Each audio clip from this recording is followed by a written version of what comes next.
Hey everybody, this one's called United States Postal Service. And we're going to show how this United States Postal Service was set up. For decades, for over a century, we had United States Post Office, which was actually set up prior to the Declaration of Independence. And it was lawful and de jure. So why did they have to set up the United States Postal Service? Well, it's because they're nothing but a bunch of thieves, okay, and perjure their oath at the drop of a hat, and so we're going to talk about that. And so let's get going. First of all, I'm not a liar. Well, I'm in a lawyer. No, I'm in a liar. You should never take my word for anything. You should always do your own research. I provided references to aid you in your research, but I'm open to any ideas, and I don't know everything. There's four types of people you'll meet in your life. There's the people who try to wake up the slaves. There's the slave masters. There's the people who have no idea they're slaves. And there's the people who like being slaves. Which one are you? Do you really know for sure? Are you who you think you are? If you can see through the illusion, then you are the solution. If the people do not know their basic rights and freedoms, how can they know when or if their rights and freedoms are being infringed? Never forget the men who started this country were marijuana-growing, whiskey-drinking, tax-evading rebels who left their beds at night to shoot at the cops. And that's true. Talk about balls. All tyranny needs to gain a foothold is for people of good conscience to remain silent. I don't trust the government. I don't trust the medical, pharmaceutical, industrial complex. I don't trust the military industrial complex. I don't trust the mainstream media. I don't trust the bankster criminal cabal that owns the government, owns the medical, pharmaceutical, industrial complex, owns the military industrial complex, and owns the mainstream media. And if you call me a conspiracy theorist, I don't trust you. Government's not reason. It's not eloquence. It is force. Like fire, it's a dangerous servant and a fearful master. So Benjamin Franklin was the first Postmaster General of the United States. Okay, so, and the post office, well, we're going to talk about that. He lived from 1706 to 17th of January, 17th of April, 1790. 1790. Well, that's when he was around. He was with us. This is a 1 cent stamp.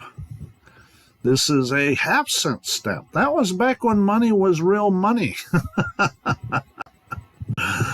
And the Post Office Department, that's what it was called, the Post Office Department, United States Post Office.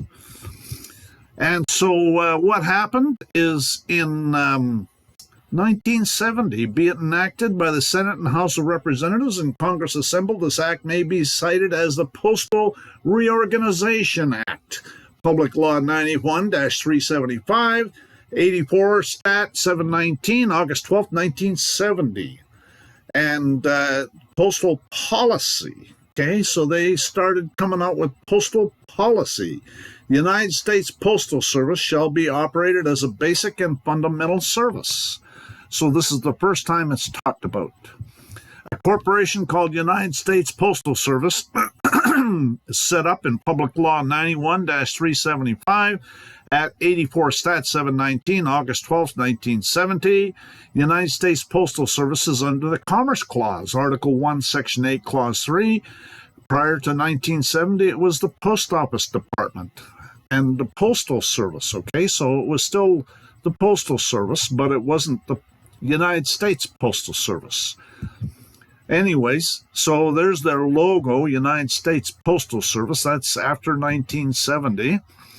The USPS headquarters, in 1973, they moved the United States Post Office headquarters to the current location at 475 L'Enfant Plaza. That's French. Makes you wonder, there's a reason for that. The Universal Postal Union is located in Bern, Switzerland. Anyways, in 1972, the Postal Service purchased L'Enfant Plaza building for its headquarters. L'Enfant Plaza is French for the infant plaza. Infant, okay? See, it sounds like a minor estate. France is a civil law country. The Universal Postal Union is located in Bern, Switzerland. Minor means an individual under the age of 18 years. The term minor is also used to refer to an individual who's attained the age of 18 years but has not yet taken control of the securities contained in his or her minor account. That's with the Treasury, okay, which is the International Monetary Fund, okay? So the post office was set up as a encroachment, okay, as a usurpation, okay, talked about in the Declaration of Independence. You know, when the usurpations evincing a design to reduce us to absolute despotism, okay, that's Declaration of Independence. Universal Postal Union. This is taken from their website in Bern, Switzerland.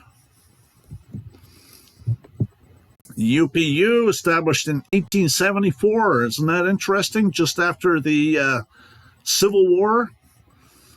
The Universal Postal Union and its headquarters in Swiss capital Bern is the second oldest international organization worldwide. With its 192 member countries, the UPU is the primary forum for cooperation between postal sector players. It helps to ensure a fully universal network of up-to-date products and services.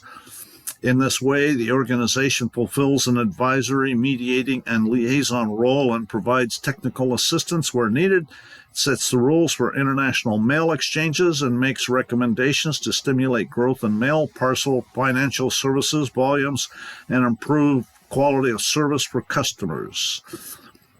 Any member country of the United Nations may become a member of the UPU. Any non-member country of the United Nations may become a UPU member provided that its request is approved by at least two-thirds of the member countries of the UPU. So it's all tied to the United Nations. This is found in the Code of Law for the District of Columbia, 1901, 31 Stat 1190, and said Supreme Court shall divide said district into 10 subdistricts, and prescribe the place in each subdistrict where the justice thereof shall have his office for the transaction of business, and may change the boundaries of such subdistricts and the locations of the offices of the justices therein from time to time, as the volume and convenience of the business may require.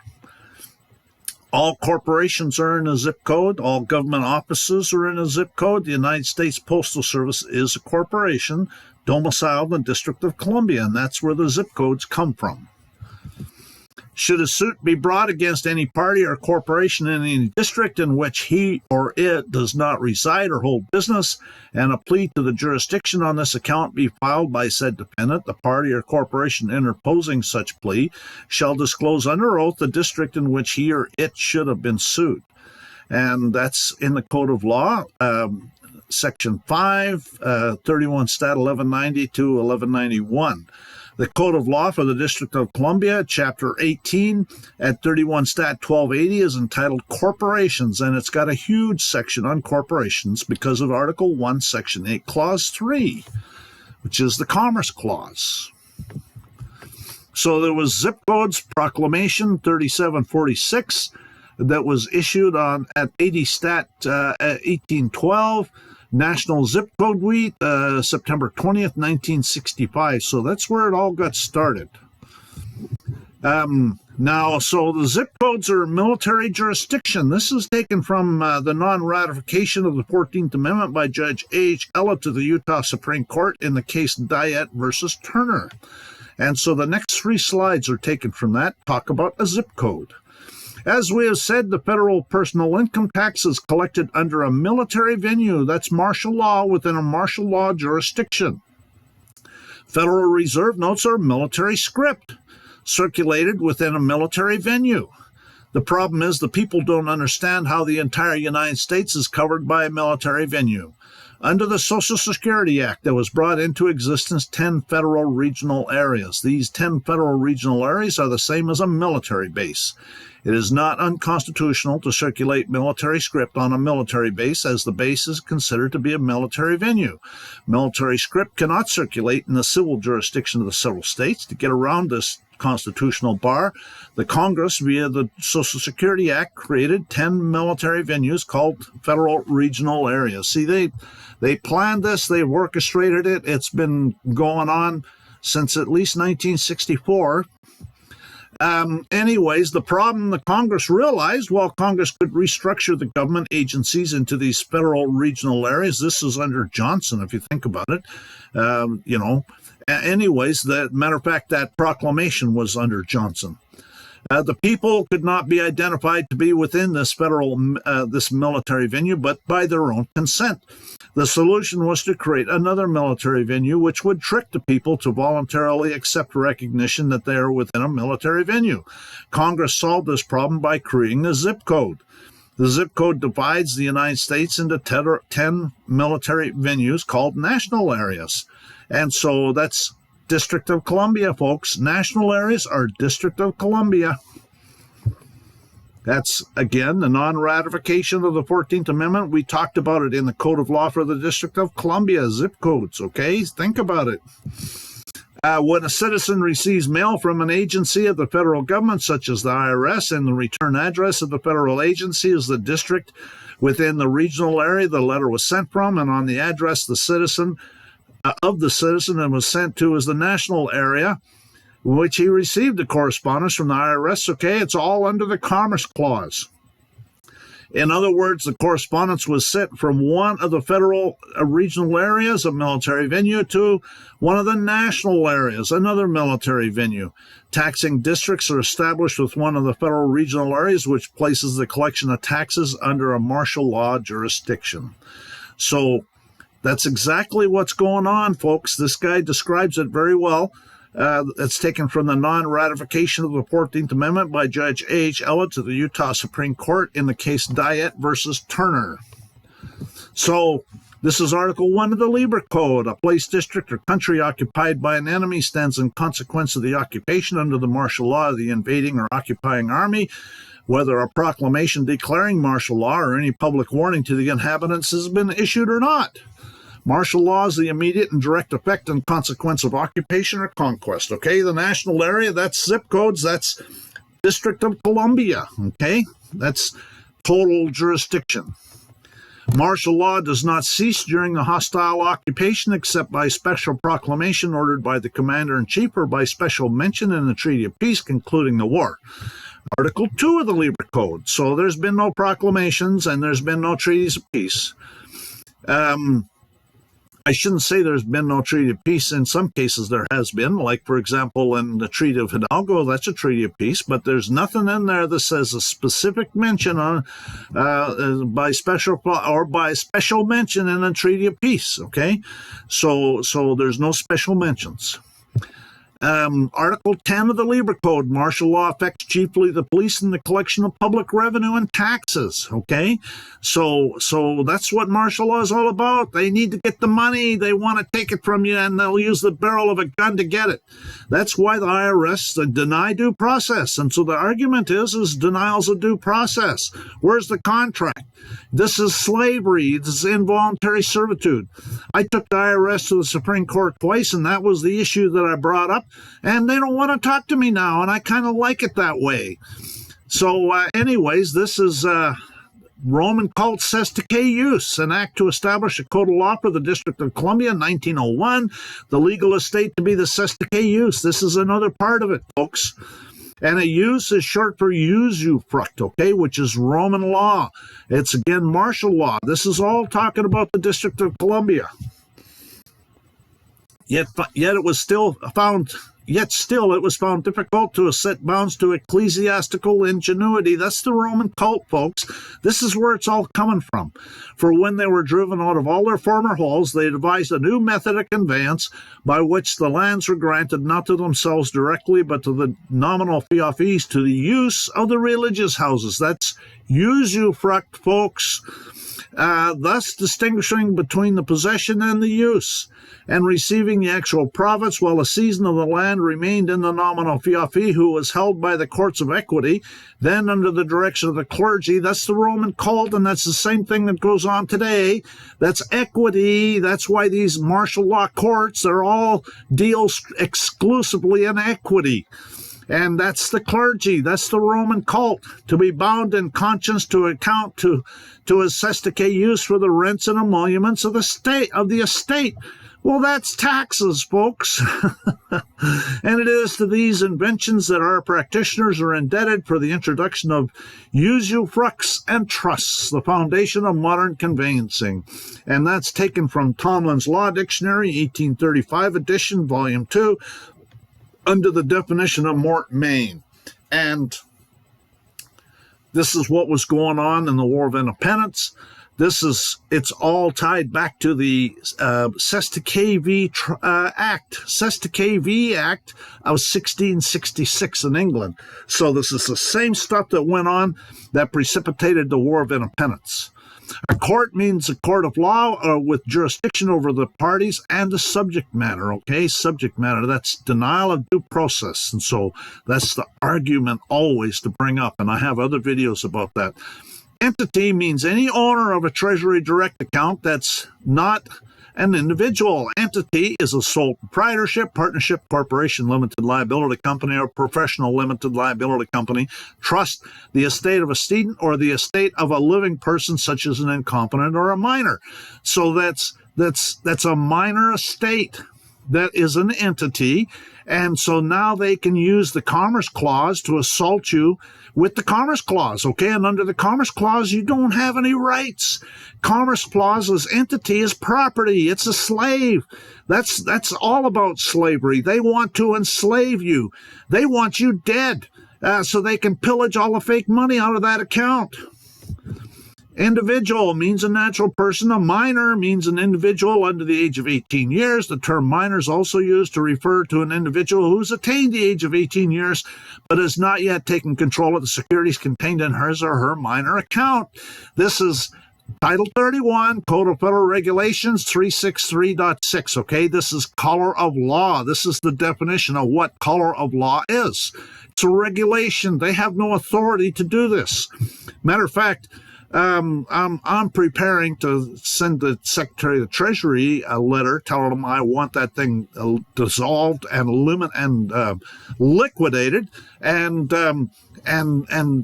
if they don't, then I'm going to start filing felony criminal complaints against them for involuntary servitude, for multiple felonies, and so I'll bet you I'll get it dissolved. Banksters is private international law. Securities is fake money. Usufruct is Roman law. It's all about fraud and deception. My contact information is sovereigntyinternational.wordpress.com. My website is sovereigntyinternational.fyi. My email address is engineerwin@yahoo.com. My YouTube profile, Sovereign Living. My Facebook community page, I deleted it due to censorship on the part of Facebook. My private group called Sovereignty International, I haven't even been on Facebook for months, if not years. I'm not interested in going there. It's just an NSA monitoring scheme so they can get all sorts of personal information about you and get you to volunteer to give it. So I don't go there. Anybody that does go there is volunteering to give all sorts of personal information to the NSA. So my free-looks private group called Administrating Your Public Servants. My Google private group is called Administrating Your Public Servants. Follow me on Steemit, Sovereignty International. I have a subscription-only website on howtube.com that's up and running, and so I've got some exclusive videos there. I've also got rumble.com, Sovereignty International, but Rumble is not very friendly about uploading videos. And I've got True Social is Engineer Win, and then I've also got a group on True Social called Sovereignty International, and then Twitter, which is now called X. It's Engineer Win. And so what I do is, or what I did, Twitter took my profile down, and I went and contacted them, and I disputed their taking it down, and they said, well, so what were you doing that caused us to take it down? I said, I don't know. I was uploading videos to links to my videos on YouTube, and which I was. That's what I was doing, or I was retweeting other tweets. That was about all I was doing. And so they said it was a bot that took it down, and they put it back up. So I'm back up on Twitter. So anyways, I would, that's where you can get a hold of me. Civil law, Roman civil law are convertible phrases. The meaning, the same system of jurisprudence, the rule of action which every particular nation, commonwealth, or city has established peculiarly for itself, more properly called municipal law, to distinguish it from the law of nature from international law. That's Block's Law Dictionary, 4th edition. So if you are a corporation, you are property. You are a slave. That's what a slave is. A slave is property. Every corporation, for all its purposes, is an agency of the bitch. Well, I guess it's now the son of a bitch. That's Section 3, Government Corporation Operation Act of Canada. The reason I have the Canadian stuff and the U.S. stuff here is to show that every country is the same. This is the Canadian Ownership and Control Determination Act. Section 2, definitions. 1, in this act, owned means subject to the regulations. If you are subject to the regulations, you are owned. You are property, and you are a slave, and they can do anything they want. This is Article 4, Section 3, Clause 2 of the Constitution. The Congress shall have power to dispose of and make all needful rules and regulations respecting the territory or other property belonging to the United States. A U.S. citizen is other property belonging to the United States. A U.S. citizen is a corporation. This is 102 Stat 1344, Public Law 100-418, August 23rd, 1988. The term United States business means a United States citizen, a corporation, partnership, or other association created under the laws of the United States or of any state, including the District of Columbia or any Commonwealth, territory, or possession of the United States, or a foreign corporation partnered or other association more than 95% of which is owned by persons described in subparagraph A or B. So again, it's a corporation, okay? A U.S. citizen is a corporation. And this is U.S. citizens. This is talking about U.S. citizens. National Mutual Insurance Company, the District of Columbia versus Tidewater Transfer Company, U.S. Supreme Court, 1948. We therefore decline to overrule the opinion of Chief Justice Marshall. We hold that the District of Columbia is not a state within Article 3 of the Constitution. In other words, cases between citizens of the district and those of the states are not included in the catalog of controversies over which the Congress could give jurisdiction to the federal courts by virtue of Article 3. In other words, Congress has exclusive legislative jurisdiction over citizens of Washington, District of Columbia, U.S. citizens, and through their plenary power, that's dictatorship, nationally covers those citizens even when in one of the several states, as though the district expands for the purpose of regulating its citizens wherever they go throughout the states of the Union. So I don't know how many of you remember the Kavanaugh hearings. That was when Kavanaugh was being appointed to the Supreme Court, and the Senate had hearings, and they asked Kavanaugh, can we go after a U.S. citizen in Afghanistan? And he said, yes, you can. It's because a U.S. citizen's a corporation, and a corporation, the Commerce Clause expands the boundaries of the District of Columbia as necessary. They can probably go to Jupiter. If there's a U.S. citizen on Jupiter, they can go after him there.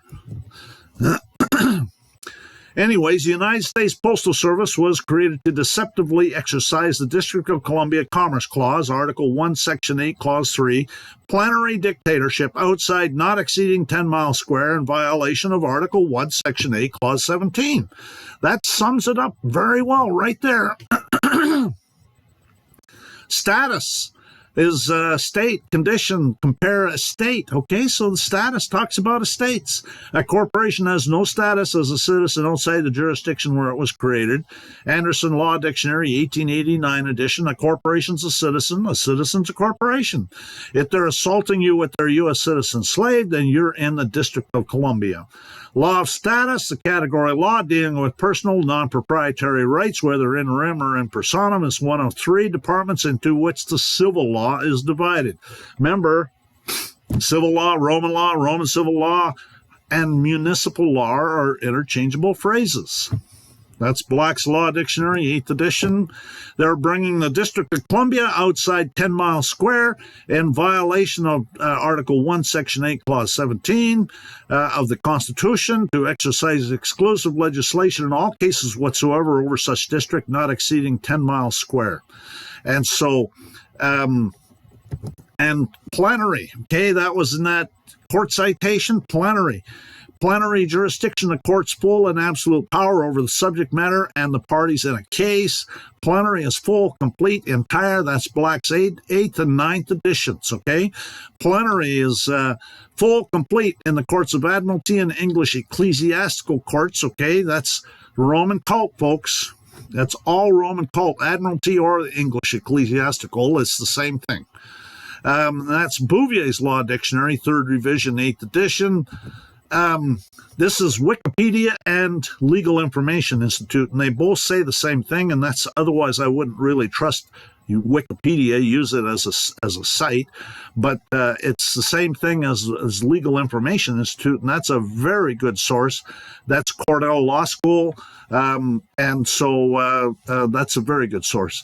Plenary, a plenary power or plenary authority is a complete and absolute power to take action on a particular issue with no limitation. That's dictatorship, folks. It's derived from the Latin term plenus.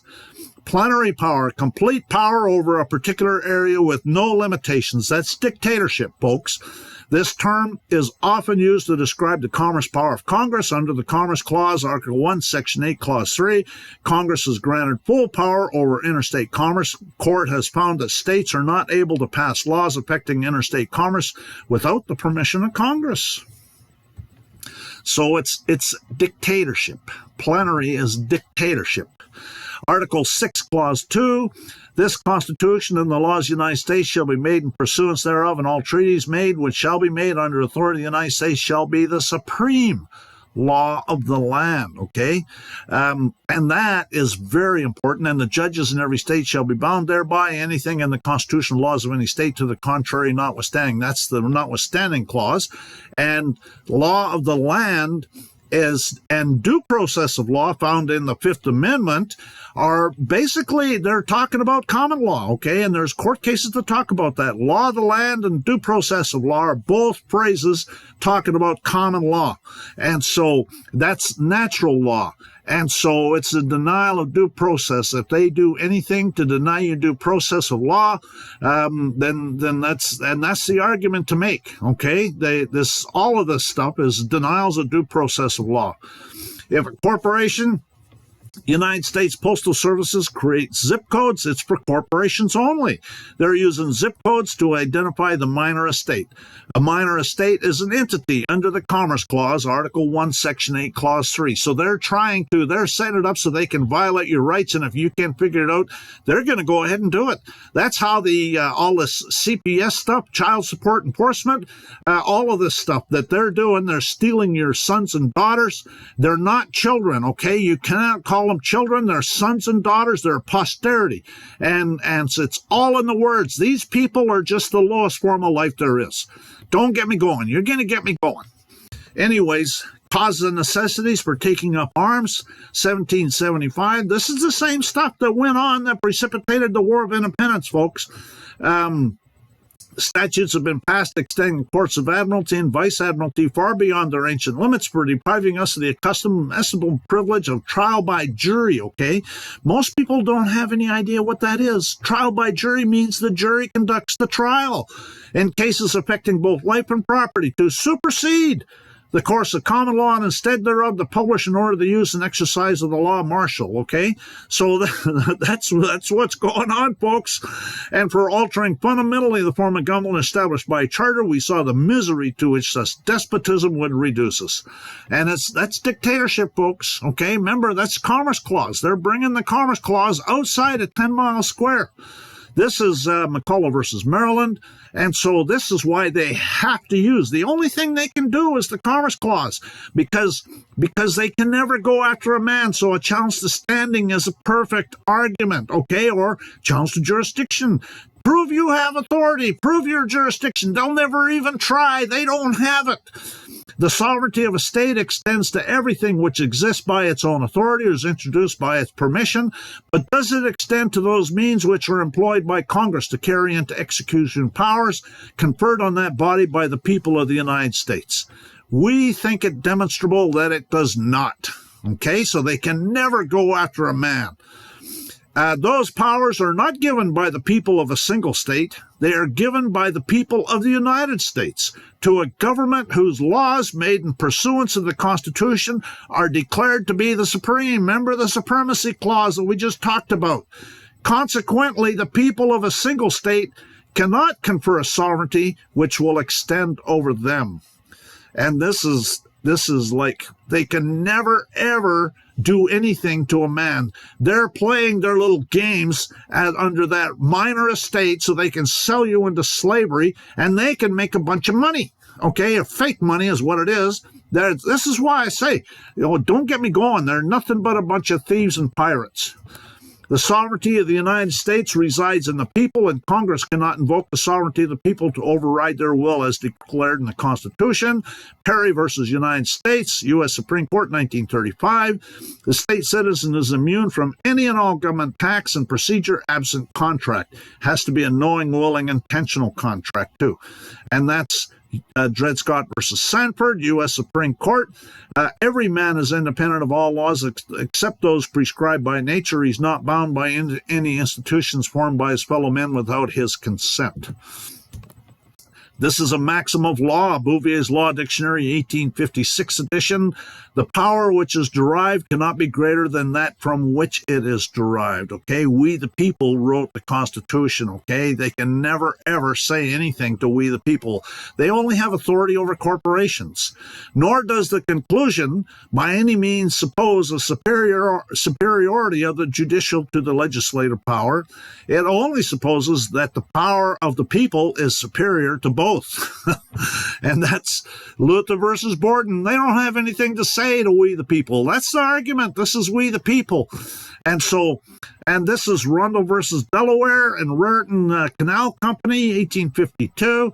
My opinion is and long has been that the mayor and aldermen of a city corporation or the president directors of a bank or the president directors of a railroad company and of similar corporations are the true parties that sue and are sued as trustees and representatives of the constantly changing stockholders. A corporation, therefore, being not a natural person but a mere creature of the mind, invisible and intangible, cannot be a citizen of a state or of the United States and cannot fall within the terms of the power of the above-mentioned article, and can therefore neither plead nor be impleaded in the courts of the United States. Now, we know that the 14th Amendment changed that somewhat, but they still can't mix it, okay? And if they were doing it properly, it would be the board of directors, the individuals would be suing someone. And they never do that. It's always the corporation. So, again, they will never, ever go after a man because they don't have a shred of authority to say anything to a man. I have exclusive content available on HowTube. It's $9.99 a month for videos plus unlimited email consultations. Okay, that's email only. But I'm not a liar. Well, I meant a lawyer. No, I meant a liar. But I can't tell you what I would do under certain circumstances and where to find the forms. The only power that these New World Order Satanists have over us is through fraud and deception, and my agenda is to expose it for all our benefit, but I cannot fight all the battles. I need other people doing it and being on point.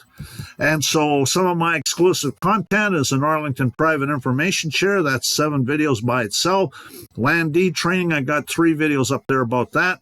Estoppel certificates training, foreclosure estoppel certificates training, corporate denial training, toll roads notice and demand training, invoice training, notice of void judgment training, revocation of signature training, third-party witness training, federal habeas corpus training, revocation of voter registration, criminal complaint training. I've got about 3 videos on that. I need to put some more because I've improved my process. Okay. Lawsuit training, which is, I've got 1 video up there on that, and I need to make some more. Other training requests, I am available to do other videos if it's something that I haven't already done. Many of my videos are public, okay? There's only The exclusive ones are relatively few. I've got over 560 videos on YouTube. And so most of them are public. I've got a few exclusive ones, and then there's going to be regular uploads of exclusive videos. So I've also got Northeast private information shares that are exclusive. I've got a petition for writ of mandamus. That's one that I need to do. The problem is that every state is different, okay? They make their codes. A mandamus is a common law writ, and so these bar member whores want to make sure you get denied due process. They want to sell you into slavery and let it be done.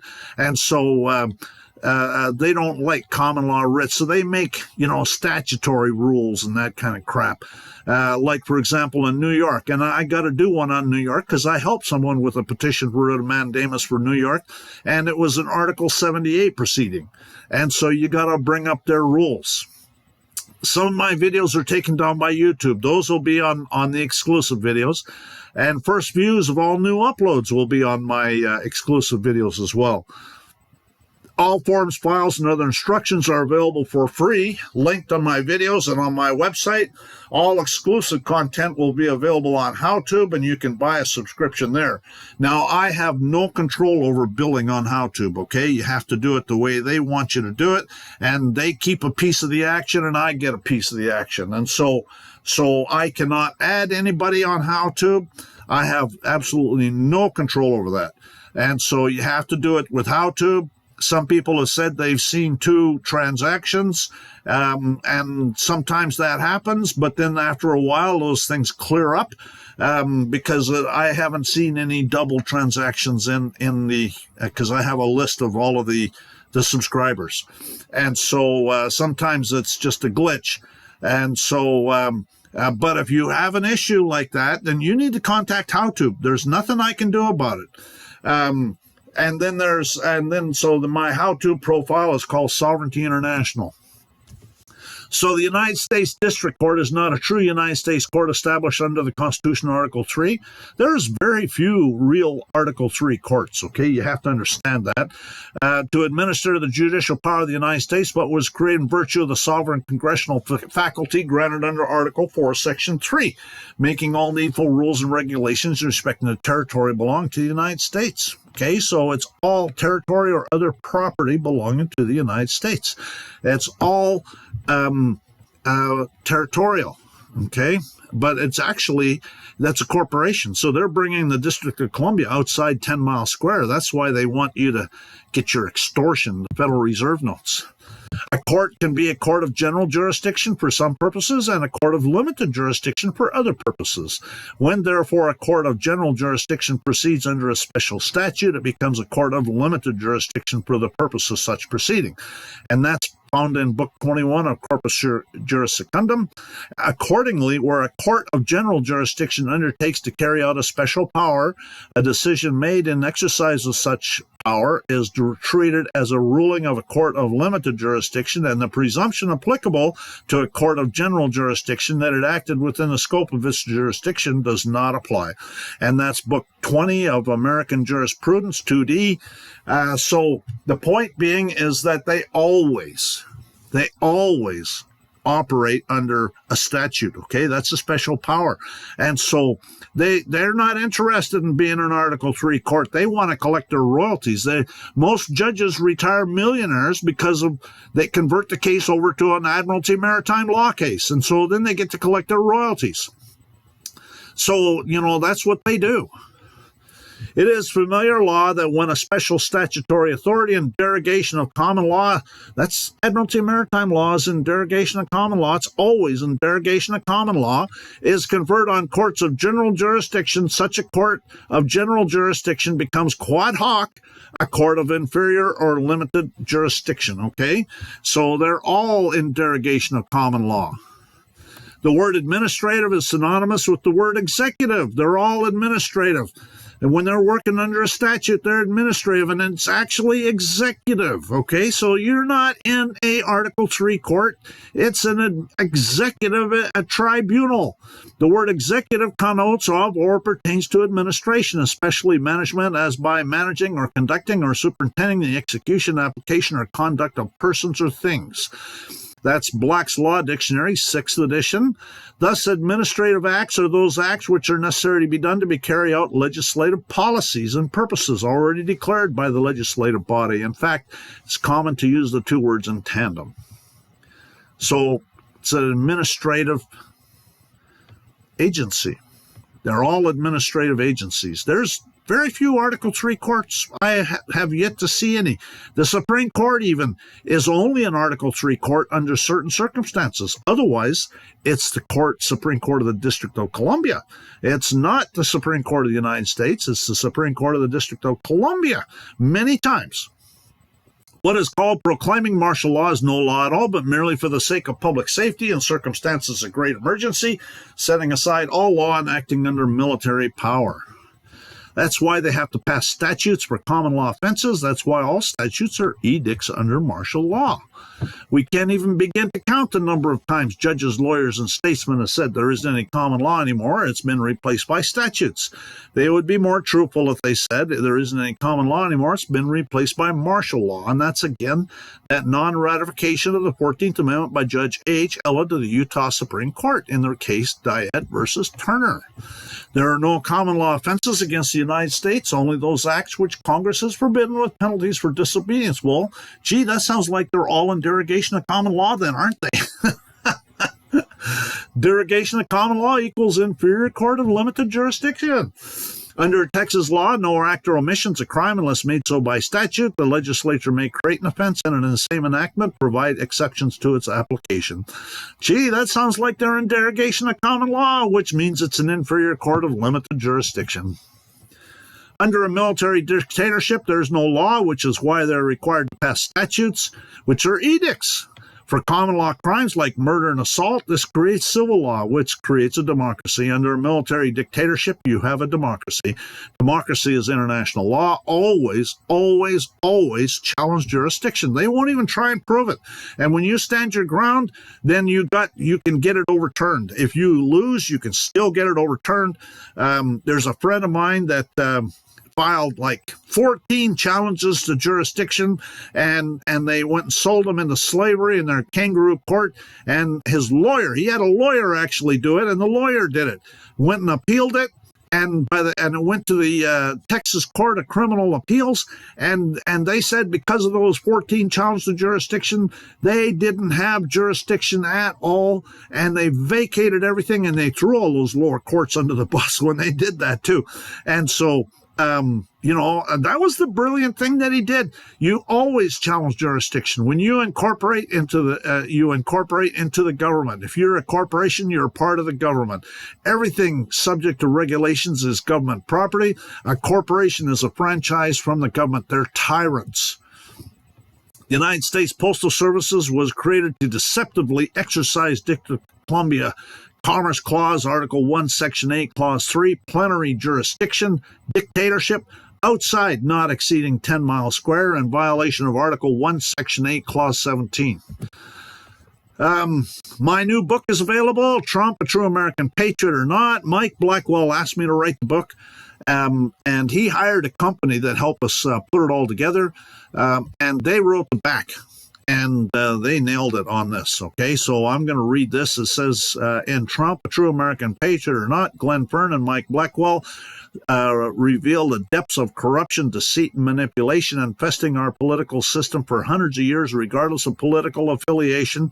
Read the hard evidence that exposes how our elected officials sold Americans into slavery. Understand the Founding Fathers' true intent where they formed our Republican form of government. Discover the influence of the satanic Roman cult on our politicians and political system. Does Donald Trump want to transfer power back to we the people? In Trump, you'll see the great battle that is upon us. And boy, I'll tell you, you nailed it there. They nailed it. Anyways, you can order the book from Amazon or from my website. It's $40 plus shipping. I prefer you order the book from my website. Amazon does not provide autographed books. If you want the book autographed, order the book from my website. But don't forget to tell me what you want the autograph to say. If you have a requirement for the autograph. Do you want to know the origins of the deep state? Who's behind it? Do you want to know why it's called the Trump administration? Do you want to know what an administration is? Do you want to know how Trump came to be president? Do you want to know who owns Congress? Do you want to know why they're called law enforcement officers? You know, Congress is owned, right? I mean, why do you think Pelosi did get up there and say, we can't read this bill until after we pass it? They're enforcing the martial law. Okay, how Trump came to be president, he was invited, okay, by the military. And we're going to talk about that. You want to know how you have become a slave? Well, think about it. A slave is property, okay? And that's the minor estate, okay? That's exactly how it's happened. That's through the minor estate. And you're owned, okay? That minor estate is certainly owned. And if you don't defeat their presumptions, then you'll be owned. Do you want to know what the root cause of the War of Independence was? It's in the book. It's the same thing that's going on right now. Do you want to know why every president goes to visit the Pope on the first international trip? It's in the book. So Mike Blackwell asked me to write the book, and so he's on the book, but he asked me because he asked me to write the book, but I'm the one that wrote the book. And I took a lawsuit and I manipulated it and turned it into a book. So it's 99% provable facts. There is a little bit of opinion. I use court cases, law dictionary definitions, international treaties to prove everything I say. And so it's about the deep state that Trump is dealing with and where they came from and how they got there and the whole 9 yards. And so it's 95% provable facts. So I put Mike on there to make sure that because he had to babysit me for 6 months to get ready to publish, and so that's why I put him on there. But I wrote the book, anyways. Jerome Corsi is I don't know how many of you heard of him. He's a guy that lives up in the Northeast. He's got a website, a YouTube channel. He's written a bunch of books. He's got a PhD of political science from Harvard. Anyways. There's a YouTube video where he says that in 2015, 5 generals came to see him and they said they were going to overthrow Obama. And he said, well, you can do that if you want, but you might want to go talk to Donald Trump first. 3 months later, he gets a phone call. They decided not to overthrow Obama because Donald Trump had agreed to run for president. So he was invited. Now, in my opinion, there is some opinion. And my opinion is that all of these billionaires get approached by the New World Order crowd and they get told you're going to go along with our program or you're going to turn up dead. And I think Howard Hughes was approached, and I think Donald Trump was approached, and I think Warren Buffett was approached. I don't know if you remember Warren Buffett. Bill Gates went to see him, and then all of a sudden he donated $5 billion to the Gates Foundation. And so, but I've heard recently that he's had a falling out with Bill Gates. And so it's too bad it cost him $5 billion. But at any rate, whatever. I mean, when you got that kind of money, I mean, it doesn't really make a lot of difference anyways. It's not going to change his lifestyle, I'm sure.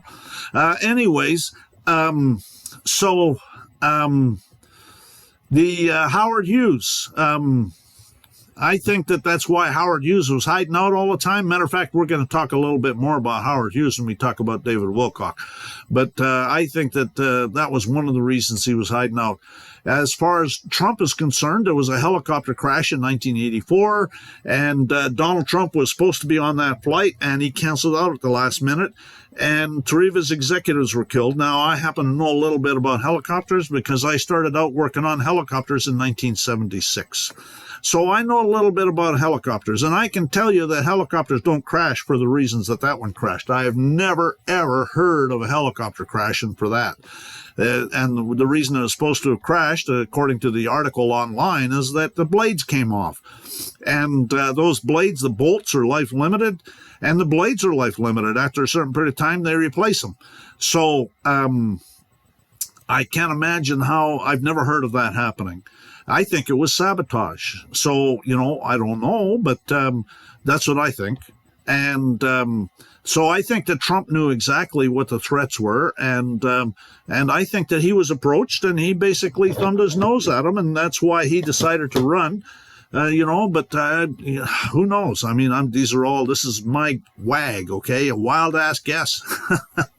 Anyways, David Wilcock. There's a video with David Wilcock. He's got a website and a YouTube channel called Divine Cosmos. And he says that after World War II, Howard Hughes got blackballed. And remember, Howard Hughes built the Spruce Goose. He was a big industrialist and he was billionaire and had contributed a lot to the war effort.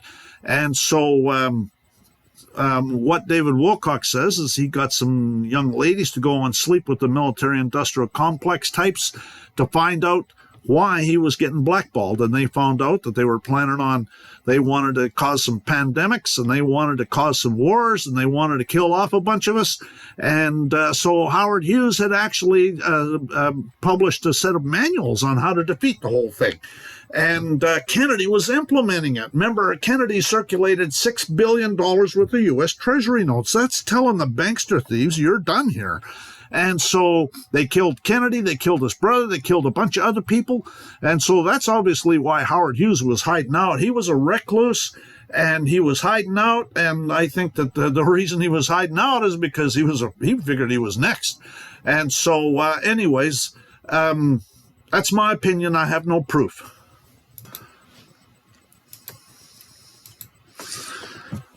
So in reality, they're not after me, they're after you. I'm just in the way. So the Declaration of Independence, this is the same stuff that was going on that precipitated the War of Independence. And this is the Declaration of Independence is basically a list of grievances, okay? So there's a preamble and there's a postamble, and then most of it's grievances. These are some of the grievances. This isn't all of them, but these are actually, this stuff is going on today. He's endeavored to prevent the population of these states for that purpose, obstructing the laws for naturalization of foreigners, refusing to pass others to encourage their migrations hither. Gee, that sounds like open borders and election interference. And so he's obstructed the administration of justice by refusing his assent to laws for establishing judiciary powers. Well, gee, that sounds like kangaroo courts. He's erected a multitude of new offices and sent hither swarms of officers to harass our people and eat out their substance. Well, that's military police everywhere. We certainly have that going on today. Code enforcers, you turn around every minute and there's another hired thug, demanding, assaulting you with their codes. He's affected to render the military independent of and superior to the civil law. Gee, that sounds like martial law. He's combined with others to subject us to a jurisdiction foreign to our Constitution, unacknowledged by our laws, giving his assent to their acts of pretended legislation. Well, that's martial law, and martial law works on color of law, and that's pretended legislation.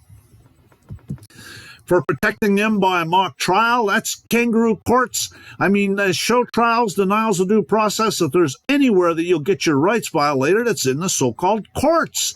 And then what they do is if they want to convict you, they'll sell you into slavery for a minor thing. You'll be in jail forever. Or they'll let the murderers get away free from punishment for any murders they should commit on the inhabitants of these states. For transporting us beyond seas to be tried for pretended offenses, well, that's bringing color of law not outside, not exceeding 10 miles square. Gee, that's the Commerce Clause. For abolishing the free system of English laws in a neighboring province, establishing therein an arbitrary government, that's dictatorship, folks, and enlarging its boundaries so as to render it at once an example and fit instrument for introducing the same absolute rule into these colonies. That's District of Columbia dictatorship outside, not exceeding 10 miles square. For imposing taxes on us without our consent, well, that's martial law. We already talked about that earlier. The Libra Code even talks about it. For taking away our charters, abolishing our most valuable laws, altering fundamentally the forms of our government. Well, that's military dictatorship. For suspending our own legislatures and declaring themselves invested in power to legislate for us in all cases whatsoever. Well, that's dictatorship. He's abdicated government here by declaring us out of protection and waging war against us. Well, that's martial law military dictatorship under the Trading with the Enemy Act. He's destroyed the lives of our people, populating jails. Texas has a bigger percentage of people in jail than the worst communist dictatorship, more than China and more than the Soviet Union. So that's destroying people's lives, in case you haven't figured that one out. Check out my other videos, Bankster Thieves Playlist, Roman Cult Playlist, Bankrupt Corporate So-Called Governments, Bar Members 1 through 8, Do-It-Yourself How Not to Volunteer for the Selective Service in the Draft, Martial Laws Here, Do-It-Yourself No Income Tax, Do-It-Yourself Free Mail 1 and 2, Do-It-Yourself Kangaroo Courts 1 through 28, actually, Canada Border Pigs Playlist, Bar Members and Their Satanic Connections Playlist. The United States shall guarantee to every state or republic of this union a republican form of government. That's Article 4, Section 4. A well-regulated militia being necessary to the security of the free state. The right of the people to keep and bear arms shall not be infringed. Necessary, that's the only place in the Constitution that that word is used. Necessary. Mandatory. Sad will be the day when the American people forget their traditions and their history and no longer remember that the country they love, the institutions they cherish, and the freedom they hope to preserve were born from the throes of armed resistance to tyranny and nursed in the rugged arms of fearless men. Boy, I'll say that is so true. Resistance to tyrants is obedience to God, therefore non-resistance to tyrants is obedience to Satan. And that's true. That's true. The United States Postal Service was created to deceptively exercise District of Columbia Commerce Clause, Article 1, Section 8, Clause 3, plenary dictatorship, outside not exceeding 10 miles square in violation of Article 1, Section 8, Clause 17. Don't forget to subscribe to this channel. Don't forget to follow me on Steemit. Don't forget to like this video on YouTube. Don't forget to click the bell next to the subscribe button so that you're notified when there's a new upload. And on Steemit, don't forget to vote and make your comments. So this is the front page of my channel. The subscribe button's already clicked because otherwise it'll be red. The arrow's pointing at the bell. Once you click the bell, it'll look like it's vibrating. They've been telling people for decades that we're in a democracy. Do you think that's an accident? Anybody who calls it a democracy is engaged in treason because it's a republic. Patrick Henry coined the phrase, give me liberty or give me death, after witnessing a man flogged to death for refusing to take a license.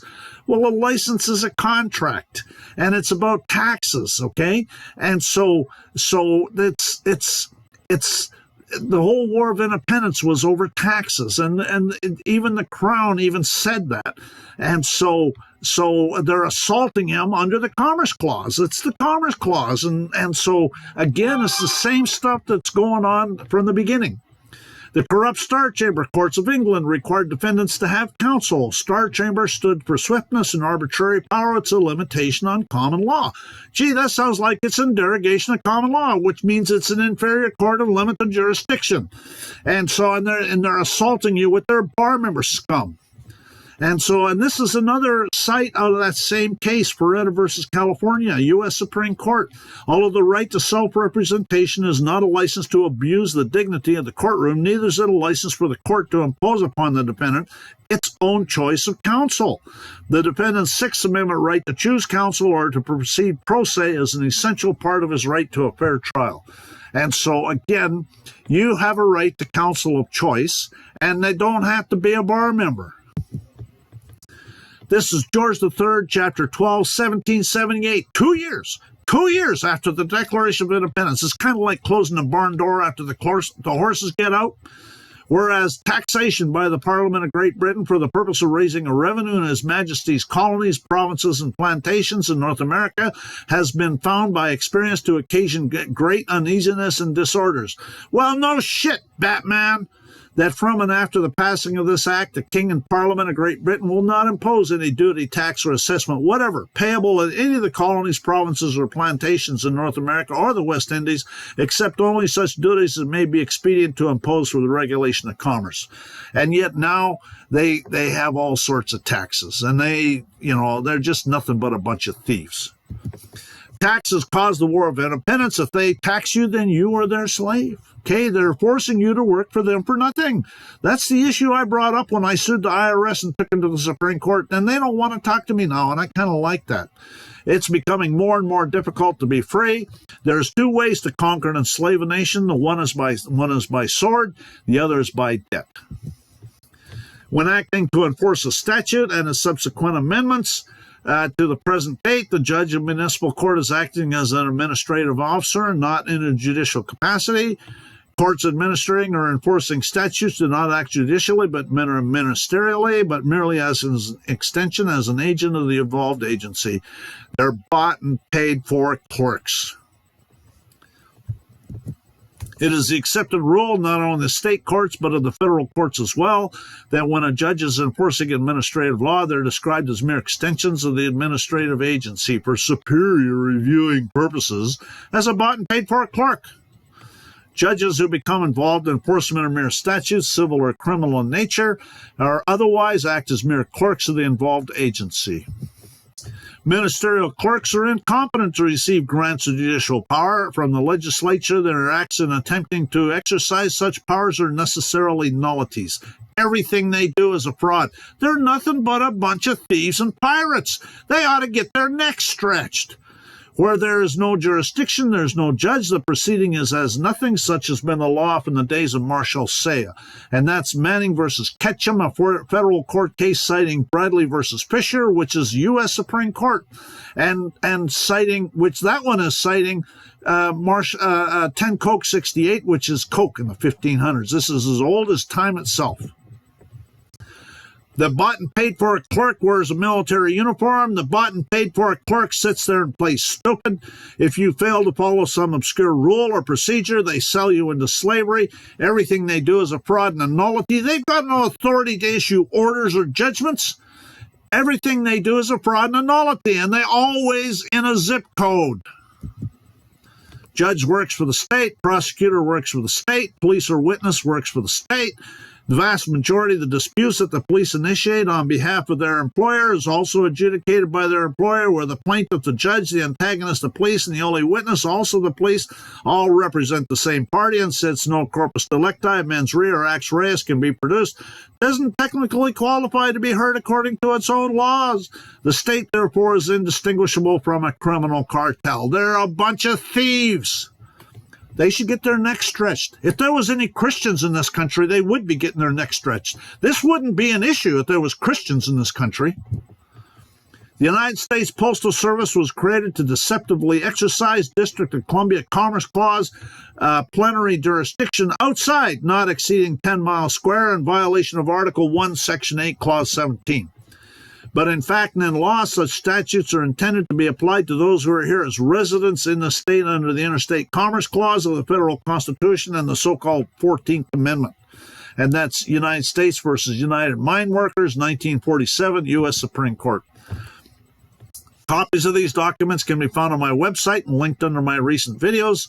For a complete set of YouTube videos with private information shares, a DVD with over 100 searchable law dictionaries, and other books and forums, contact me privately at engineerwin@yahoo.com. Donations to support this work are appreciated, but I prefer gold or silver coin. But as an extremely less desirable alternative, I can accept the IOUs, the Federal Reserve notes, the forced loans, the securities, the cash app gifts, the checks, the money orders. Send me an email for particulars. So this is the current so-called 13th Amendment, Section 1, neither slavery nor involuntary servitude, except as a punishment for crime, whereof the party shall have been duly convicted, shall exist in the United States or any place subject to their jurisdiction. And in this 1871 court case, he, the prisoner, has, as a consequence of his crime, not only forfeited his liberty, but all his personal rights except those which the law and its humanity affords him. He is, for the time being, a slave of the state. If a man be found stealing any of his brethren of the children of Israel, and maketh merchandise of him, or selleth him, then that thief shall die. Thou shalt put evil away from among you. And if there was Christians in this country, they'd be getting, we wouldn't have to worry about this problem, because they'd be getting, you wouldn't have to stretch too many necks, and the word would get around pretty damn fast. So we can have a benevolent dictator or a tyrant dictator. Obama was a textbook tyrant. Pelosi gets up and tells the House we can't read this bill until after we approve it. Lindsey Williams was a Southern Baptist preacher that went up to the Alaska oil pipeline in the 60s and to preach the gospel. And they liked what he was doing, so they gave him a room in their camp, and they went and they invited him to their board meetings, and he got to know some of the elite up there. And so for the last 30 or 40 years, he's been 2 or 3 times a year, he'd come out with, the elite are going to do this, a video saying what the elite are planning on doing. And every time he would sit there and say, because they're telling him there's people he know. And so, and every time the stuff that he said was going to happen would happen.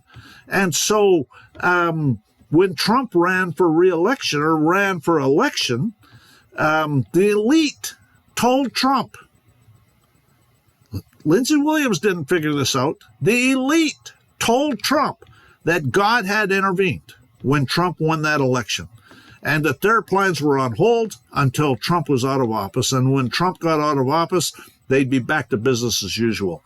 So Lindsey Williams didn't make that stuff up. The elite told him that. We, the people, are the rightful masters of both Congress and the courts, not to overthrow the Constitution, but to overthrow the men who would pervert the Constitution. The United States Postal Service was created to deceptively exercise District of Columbia Commerce Clause, Article 1, Section 8, Clause 3, plenary dictatorship outside, not exceeding 10 miles square, in violation of Article 1, Section 8, Clause 17. It's time to get unplugged, folks. Rebellion to tyrants is obedient to God. We have a bunch of tyrants. If we were Christians, then we'd be stretching some necks. It's time to get the pitchforks out, folks. America needs God. We need to repent. Is what we need to do. If we want the curses that are found in Deuteronomy chapter 28 are happening. And if we want to stop those curses, we need to start following God's law. Thou shalt have no other gods before me, that Exodus 20:3, King James Version. These New World Order Satanists will require that you worship government. This is going on right now in China with the Falun Gong. They're doing their organ harvesting program so they can collect all the fake money out of the SSK trust account. Tyranny is the exercise of power beyond right, which nobody can have a right to. And this is making use of the power anyone has in hands, not for the good of those who are under it, but for his own private separate advantage.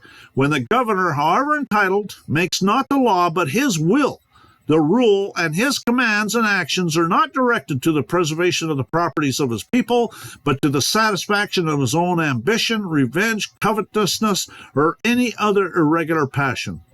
'Tis a mistake to think that this fault only in monarchies. Other forms of government are liable to it as well as that. For wherever the power is put in any hands for the government of the people and the preservation of their properties is applied to other ends and made use of to impoverish, harass, and subdue them to the arbitrary and irregular commands of those who have it, there it presently becomes tyranny, whether those that use it are one or many. And that's John Locke, 2 Treatises of Government, Book 2, Chapter 18, Section 199 and Section 201. Our founding fathers knew this stuff. I am just amazed at why we don't. If a government doesn't use deadly force to protect its borders, but does use deadly force to collect taxes and enforce unconstitutional laws, this is when you know the government isn't for the people anymore, but is a government run by tyrants. A totalitarian government is far more of a threat to Americans than any foreign army. The United States Postal Service was created to deceptively exercise the District of Columbia Commerce Clause, Article 1, Section 8, Clause 3, plenary dictatorship outside, not exceeding 10 miles square, in violation of Article 1, Section 8, Clause 17. So this is the preamble of the Declaration of Independence. And this is not all of it.